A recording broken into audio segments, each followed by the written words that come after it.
Good morning students. आज की class में हम एक बार फिर से चर्चा करने वाले हैं the treasure in the field chapter के अंदर ग्रामेटिकल पोर्शन के बारे में। और ग्रामेटिकल पोर्शन में हमने नाउन्स के बारे में पढ़ा था। In the previous lecture we are going to discuss about the noun and its type and we are going to study about noun is a name of person, place और thing. जैसा कि हम लोगों ने पढ़ा था कि नाउन या संज्ञा क्या होती है, तो सबसे पहले तो हमने ये पढ़ा था कि किसी व्यक्ति, वस्तु, स्थान, गुण या भाव के नाम को संज्ञा कहते हैं। अंग्रेजी में इसी बात को पढ़ा था, noun is a name of person, place और थिंग। फिर हमने ये देखा था कि संज्ञा के 5 प्रकार होते हैं। कितने प्रकार होते हैं? 5 प्रकार। There are 5 kinds of noun. तो अंग्रेजी में पहले पांचों के नाम प्रॉपर नाउन, हिंदी में कहते हैं व्यक्तिवाचक संज्ञा। दूसरा कॉमन नाउन, हिंदी में कहते हैं जातिवाचक संज्ञा। तीसरा कलेक्टिव नाउन, हिंदी में कहते हैं समूहवाचक संज्ञा। चौथा मटेरियल नाउन, हिंदी में कहते हैं पदार्थवाचक संज्ञा। एंड फिफ्थ है एब्स्ट्रैक्ट नाउन, जिसे हम हिंदी में कहते हैं भाववाचक संज्ञा। इन प्रत्येक संज्ञाओं के डेफिनेशन के बारे में और इनके एग्जाम्पल्स के बारे में हमने पढ़ाई करी थी, स्टडी करी थी। और अब हम देखेंगे, हमारे पास कुछ इसके आधार पर क्वेश्चन आंसर सॉर्ट आउट करने हैं, कुछ एक्सरसाइज हल करनी है और उस वाक्यों को देख करके हमें पता लगाना है कि उसमें से कौन से में संज्ञा है, कौन से में कौन सी संज्ञा है। देखिए, अंडरलाइन क्वेश्चन नंबर 1। सबसे पहले है the treasure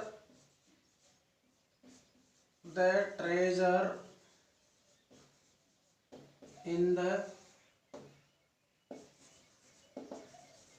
field.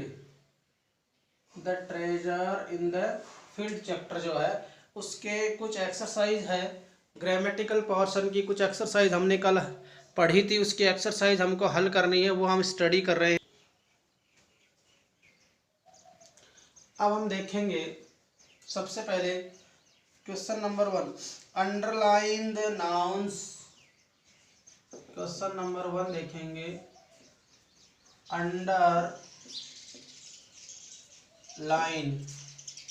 Underline the words, underline the nouns, underline the nouns. इसको बात के ऊपर मैं देने पहले रेखांकित किया, अंडरलाइन किया। अंडरलाइन द नाउन्स, उन संज्ञाओं को रेखांकित कीजिए। इन द सेंटेंस, जो हमारे पास वाक्य में दी गई है, in the sentence. Underline the nouns in the sentence and state their kinds, and state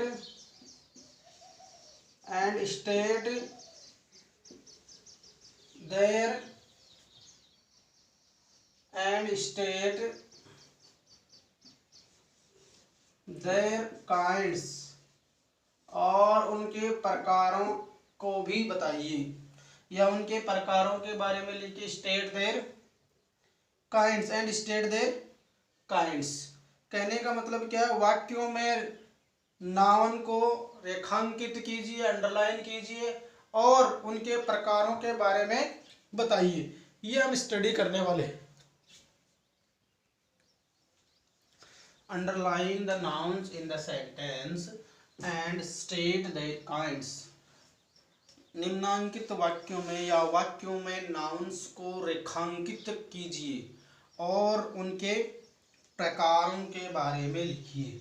तो सबसे पहले हम लेते हैं स्टेटमेंट नंबर 1। इसमें से 3-4 वाक्य आपके सामने एक्सरसाइज के लिए रखे हुए हैं। ए वाला सेंटेंस आएगा सबसे पहले। ए में सेंटेंस दे रखा है, Nehru was a great leader. Nehru was a great leader. अब देखो, सबसे पहले इसमें नाउन है नेहरू, क्या है, नेहरू। तो पहले तो अंडरलाइन करना इन द सेंटेंस कि जो भी नाउन हो उसको अंडरलाइन करो। ये वाक्य यहाँ फुल स्टॉप, इसके बाद में इसके टाइप को बताओ कौन से प्रकार की नाउन है। तो अभी तक हमने 5 प्रकार के नाउन्स के बारे में पढ़ा है। Proper noun, common noun, collective noun, abstract noun and material noun. कितने प्रकार के नाउन हो गई, 5। अब जब ये पता चल गया कि इसमें ये वर्ड नाउन है, अब हमें उन 5 नाउन्स पर विचार करना पड़ेगा कि उसमें से कौन सी है। तो सबसे पहले हमने प्रॉपर नाउन पढ़ा था कि किसी विशेष व्यक्ति, वस्तु या स्थान के नाम को यदि कोई इंगित करे या उनके लिए कोई प्रयुक्त हो वस्तु के नाम के लिए, तो किसी विशेष व्यक्ति, क्या नेहरू सभी व्यक्ति हैं या कोई नेहरू विशेष व्यक्ति था जिसके नाम से हम उसको जानते हैं। You know, Nehru is the first prime minister of India. Bharat का प्रथम प्रधानमंत्री था। तो हम नेहरू के नाम से हमारा ध्यान केवल उसी आदमी के ऊपर जाता है। जैसे मैंने कहा मोदी, तो अब मोदी के नाम से जो वर्तमान हमारा प्रधानमंत्री है उसके नाम का रेफरेंस करेंगे। हालांकि बहुत सारे लोग अपने नाम के बाद में मोदी सरनेम लगाते हैं, लेकिन बेसिकली मोदी के नाम से हम किसको इंडिकेट करेंगे, उसी को। तो ये किसी विशेष व्यक्ति को सूचित कर रहा है शब्द, तो विशेष व्यक्ति को सूचित कर रहा है, तो ये बन जाएगा प्रॉपर नाउन। कौन सा नाउन बन जाएगा, प्रॉपर नाउन। तो पता चल गया कि underline the nouns in the sentence, underline the nouns in the sentence and state their kinds। तो नेहरू का इसमें पता चला हमें, Nehru was a great leader, Nehru एक महान नेता थे। अब दूसरा सेंटेंस बी वाला लेते हैं, और बी में हम पढ़ते हैं Sheela is ill. Sheela is ill, Sheela is ill, Sheela बीमार है। अब बताइए इसमें यहाँ पर तो आप इसकी टाइप्स ऑफ नाउन लिख देंगे, ठीक है। और इसमें बताओ बीमार नाउन है क्या, इज नाउन है, या Sheela. Sheela is a name of girl, Sheela is name of a girl, एक लड़की का नाम है। और किसी भी व्यक्ति, वस्तु, स्थान का जो नाम होता है उसको हम संज्ञा कहते हैं। और विशेष व्यक्ति, वस्तु, स्थान का नाम हो तो उसको हम प्रॉपर नाउन कहते हैं। कौन सा नाउन कहते हैं, प्रॉपर नाउन। बीमार कौन है, सभी शीलाएं बीमार हैं, जितने भी शीला नाम की लड़की है, या कोई विशेष शीला जो हमारे रेफरेंस में हमारे आसपास में वो बीमार है। तो यहाँ बीमारी किसको है, तो वो नाम विशेष हो गया। और विशेष नाम के लिए फिर से क्या आएगा, प्रॉपर नाउन। क्या आएगा, प्रॉपर नाउन। तो हमें दूसरा जो क्वेश्चन है उसमें ये पता चल रहा है कि शीला इज इल, इसमें नाउन क्या है, शीला, और नाउन का टाइप क्या है, काइंड क्या है, प्रकार क्या है, प्रॉपर नाउन। तो अंडरलाइन करना है कौन सा word, Sheela is a noun and its type is proper noun. Now we third जो इसका सेंटेंस है वो देखते हैं। This ring is made of gold. See, this ring is made of gold। अब इसमें नाउन क्या है, This ring is made of gold। ये जो रिंग है, ये जो रिंग यानी होती है घेरा एक्चुअली, और रिंग यानी होता है आप अंगूठी जिसको कहते हैं। जो ये अंगूठी है वो किसकी बनी हुई है, सोने की बनी हुई है। और हमने पढ़ा था कि जो शब्द किसी ऐसी वस्तुओं के लिए प्रयुक्त हो जो किसी अन्य वस्तु से बनाई जाती है, उन्हें हम पदार्थवाचक संज्ञा कहते हैं। तो this ring is made of gold, ये जो है वो सोने से बनी हुई है। किससे बनी हुई है, ये जो अंगूठी है वो सोने की बनी हुई है। तो ये तो इसका नाउन वाला वर्ड हो गया। अब हम इसके नाउन का टाइप यदि हम पता करना चाहें क्या टाइप है, तो आप लोग बता सकते हैं। अभी मैंने रेफरेंस दिया है, तो ये आएगा मटेरियल नाउन, पदार्थवाचक संज्ञा। This ring is made of gold, ये जो अंगूठी है वो किससे बनी हुई है? सोने की बनी हुई है। तो सोने की बनी होने का मतलब हो गया this ring is made of gold. Gold का मतलब होता है सोना। अगर अंगूठी सोने से बनी हुई है तो वो धातु हो गई, और धातु होने की वजह से वो किस श्रेणी में आ गई? पदार्थवाचक संज्ञा की श्रेणी में आ गई। अगला एग्जांपल है Meena is a good girl. D, Meena is a good girl. Meena है वो एक अच्छी लड़की है। अब मीना इज नेम है किसी लड़की का, मीना इज ए गुड कौन? मीना है। गुड कौन है? मीना। मीना क्या है? गुड गर्ल है। तो मीना लड़की है, और ये लड़की का रेफरेंस भी किसके लिए आ रहा है? मीना कौन? गुड गर्ल कौन? मीना। मीना कौन? Good girl. तो दोनों एक ही चीज के लिए आ रहे हैं। तो ये भी क्या बन जाएगा आपका? अगर किसी के नाम के लिए आ रहा है तो प्रॉपर नाउन। प्रॉपर नाउन बन जाएगा। कौन सा नाउन बन जाएगा? Meena is a good girl. Meena क्या है? अच्छी लड़की है। और लड़की के अकेले की बात करें कि ये गर्ल्स क्या है, तो ये भी एक्चुअल में अपना नाउन बन रहा है। तो ये कौन सा नाउन बन जाएगा? ये कॉमन नाउन बन जाएगा।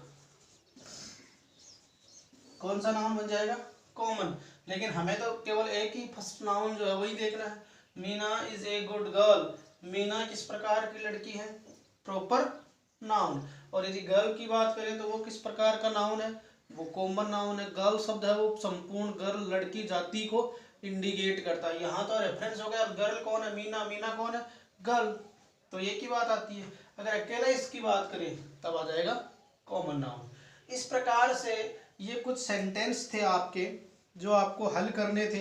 अब हम इसका सेकंड वाला जो चैप्टर का पार्ट है, तो इस प्रकार हम ये कह सकते हैं कि ये जो पहला क्वेश्चन मैंने आपको सॉर्ट आउट करवाया है उस क्वेश्चन को आप दोबारा देख लीजिए। Underline the nouns in the sentence and state their kinds. निम्नांकित वाक्यों में नाउन्स जो आती है उनको अंडरलाइन करिए और उनके प्रकार को बताइए। Nehru was a great leader. तो नेहरू जो है इसमें ग्रेट लीडर, नेहरू क्या है? किसी व्यक्ति का नाम है, इसलिए क्या आ गया? Proper noun. Sheela is ill. Sheela किसी लड़की का नाम है, क्या आ गया? Proper noun. This ring is made of gold. ये जो अंगूठी है वो सोने से बनी हुई है। सोना कोई पदार्थ होता है और पदार्थ से बनी हुई है। कोई वस्तु यदि किसी अन्य पदार्थ से बनी होती है तो वो मटेरियल नाउन में आती है। फिर Meena is a good girl. Meena किसी का नाम है इसलिए प्रॉपर नाउन। और यदि हम गर्ल को भी नाउन के रूप में कैटेगराइज करना चाहें तो ये कॉमन नाउन की श्रेणी में आ जाएगी। इस प्रकार से हम ये कह सकते हैं कि किस प्रकार हम एक नाउन को आइडेंटिफाई कर सकते हैं, पहचान सकते हैं कि ये प्रॉपर नाउन है, कॉमन नाउन है, कलेक्टिव नाउन है, एब्स्ट्रैक्ट नाउन है कि मटेरियल नाउन है।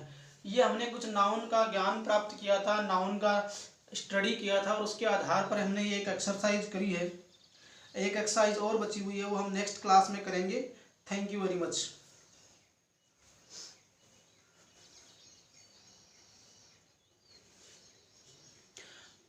आपको थोड़ी सी बात और बतानी है। अभी देखो ये जो क्वेश्चंस हैं you can write it your notebook, fair notebook.